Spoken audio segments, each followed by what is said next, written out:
Hi viewers, welcome to our channel. ప్రస్తుతం మనతో పాటు సీనియర్ పొలిటీషియన్ అండ్ మాజీ హోంమంత్రి మైసూర్ రెడ్డి గారు ఉన్నారు. వారితో ఒకసారి మాట్లాడదాం.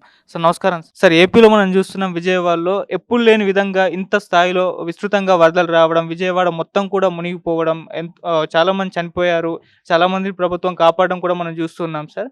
మరి ఇంత పెద్ద ఎత్తున ఈ విధంగా వరదలు రావడానికి ప్రభుత్వ వైఫల్యం కూడా ఉంది. ఐఎండీ వాళ్ళు ముందే హెచ్చరించారు. అయినా వీళ్ళు జాగ్రత్తలు తీసుకోలేదు అని జెప్పేసి ప్రతిపక్షాలైతే విమర్శలు చేయడం మనం చూస్తున్నాం సార్. మరి ఇక్కడ ప్రభుత్వ వైఫల్యం ఉందా?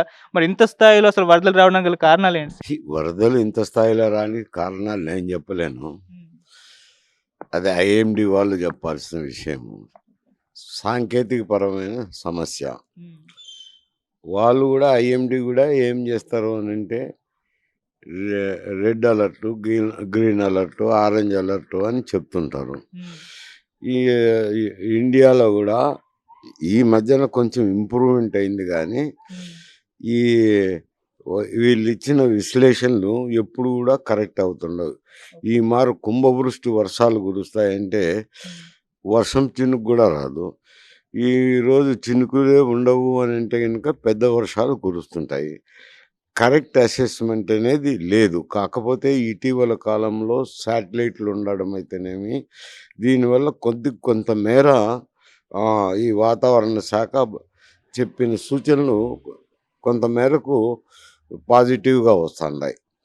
వారి సూచనలు ఏదో గ్రీన్ అలర్టు, రెడ్ అలర్టు అని చెప్తారు, కానీ పలానా చోట కుంభవృష్టి వర్షాలు కురుస్తాయి, దీనివల్ల వరదలు వస్తాయి, ఇటువంటివన్నీ వాళ్ళు చెప్పరు.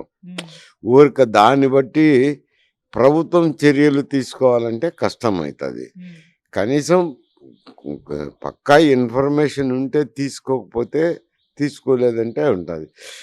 మరి ఎంతమందికి వాతావరణ విశ్లేషణ గురించి తెలుసునో తెలియదో నాకు తెలియదు, కానీ ఎద్దు ఈనిందంటే గాట కట్టేయి అన్నట్టు ఆ మాదిరి మాట్లాడుతుంటారు. వర్షం వచ్చింది సరే, ఆయన ముఖ్యమంత్రి గారు రంగంలోకి దిగినారు. జేసీపీలో ఎక్కి మొత్తం సిటీ అంతా తిరగటం అయితేనేమి, బాధితులను పరామర్శించడం ఏమైతేనేమి, అన్నం ప్యాకెట్లు సరిగా అందినాయా లేదా అని అడిగి తెలుసుకొని వాళ్ళకు సూచనలు ఇవ్వడం అయితేనేమి, మంత్రులను కూడా దాని మీద నిర్వహణకు పెట్టడము చూసుకుంటున్నారు. అది వారి శక్తి కొద్దీ చేస్తున్నారు, కానీ ఏదో ఎక్కడో ఇంట్లో కూర్చొని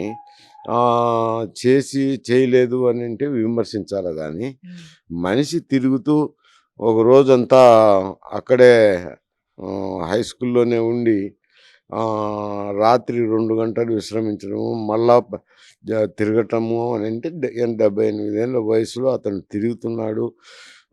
అందరినీ సమాయత్తం చేస్తున్నారు, మంత్రులను కూడా సమాయత్తం చేస్తున్నారు అంటే చేయగలిగిన కాడికి చేస్తున్నారు.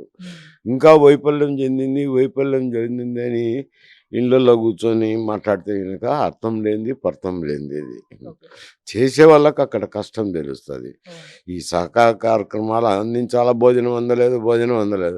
భోజనం అందాలంటే భోజనం అనేది దాని ఎక్కడో చోట వంట చేయించాలా, వండించినాక తర్వాత దాన్ని ప్యాకెట్లు కట్టినాక పార్సల్స్ సహాయక ప్రాంతాలకు తీసుకుపోవాలా, వారికి అందజేయాలా. ఇవన్నీ ఎన్నో కష్టాలతో కూడుకున్నది, ప్రయాసాలతో కూడుకున్నది.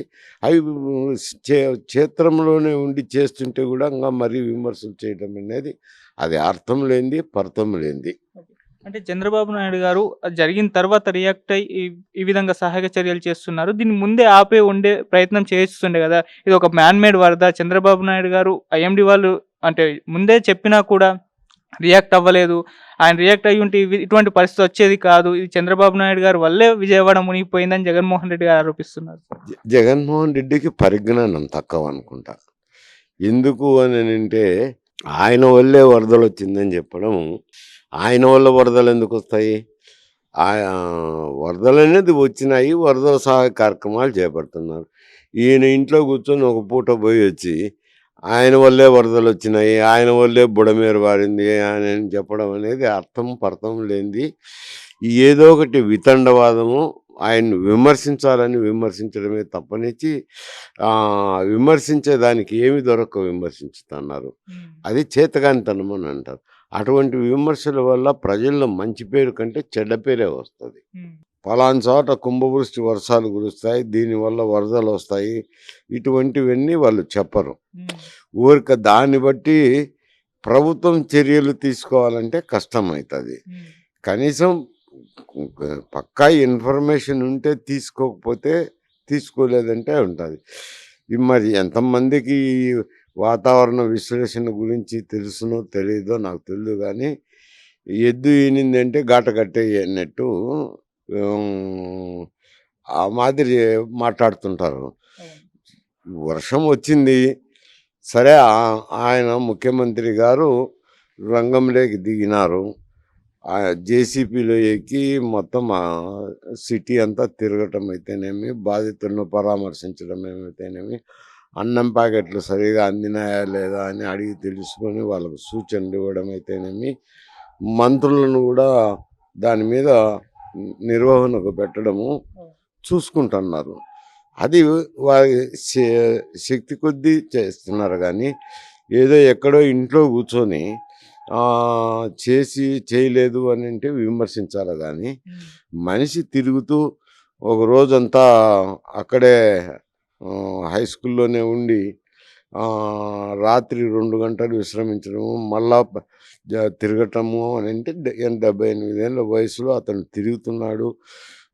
అందరినీ సమాయత్తం చేస్తున్నారు, మంత్రులను కూడా సమాయత్తం చేస్తున్నారు అంటే చేయగలిగిన కాడికి చేస్తున్నారు. ఇంకా వైఫల్యం చెందింది అని ఇళ్ళల్లో కూర్చొని మాట్లాడితే కనుక అర్థం లేనిది పర్థం లేనిది. చేసే వాళ్ళకి అక్కడ కష్టం తెలుస్తుంది. ఈ సహకార కార్యక్రమాలు అందించాలా, భోజనం అందలేదు. భోజనం అందాలంటే భోజనం అనేది దాని ఎక్కడో చోట వంట చేయించాలా, వండించినాక తర్వాత దాన్ని ప్యాకెట్లు కట్టినాక పార్సల్స్ సహాయక ప్రాంతాలకు తీసుకుపోవాలా, వారికి అందజేయాలా. ఇవన్నీ ఎన్నో కష్టాలతో కూడుకున్నది, ప్రయాసాలతో కూడుకున్నది. అవి క్షేత్రంలోనే ఉండి చేస్తుంటే కూడా ఇంకా మరీ విమర్శలు చేయడం అనేది అది అర్థం లేనిది పర్థం లేనిది. అంటే చంద్రబాబు నాయుడు గారు అది జరిగిన తర్వాత రియాక్ట్ అయ్యి ఈ విధంగా సహాయక చర్యలు చేస్తున్నారు. దీన్ని ముందే ఉండే ప్రయత్నం చేస్తుండే కదా. ఇది ఒక మ్యాన్ మేడ్ వరద. చంద్రబాబు నాయుడు గారు ఐఎండీ వాళ్ళు అంటే ముందే చెప్పినా కూడా రియాక్ట్ అవ్వలేదు. ఆయన రియాక్ట్ అయ్యి ఉంటే ఇటువంటి పరిస్థితి వచ్చేది కాదు. ఇది చంద్రబాబు నాయుడు గారు వల్లే విజయవాడ మునిగిపోయిందని జగన్మోహన్ రెడ్డి గారు ఆరోపిస్తున్నారు. జగన్మోహన్ రెడ్డికి పరిజ్ఞానం తక్కువ అనుకుంటా. ఎందుకు అని అంటే ఆయన వల్లే వరదలు వచ్చిందని చెప్పడం. ఆయన వల్ల వరదలు ఎందుకు వస్తాయి? వరదలు అనేది వచ్చినాయి, వరదల సహాయ కార్యక్రమాలు చేపడుతున్నారు. ఈయన ఇంట్లో కూర్చొని ఒక పూట పోయి వచ్చి ఆయన వల్లే వరదలు వచ్చినాయి, ఆయన వల్లే బుడమేరు వారింది అని చెప్పడం అనేది అర్థం పర్థం లేనిది. ఏదో ఒకటి వితండవాదము. ఆయన్ని విమర్శించాలని విమర్శించడమే తప్పనిచ్చి విమర్శించేదానికి ఏమి దొరక్క విమర్శించుతున్నారు.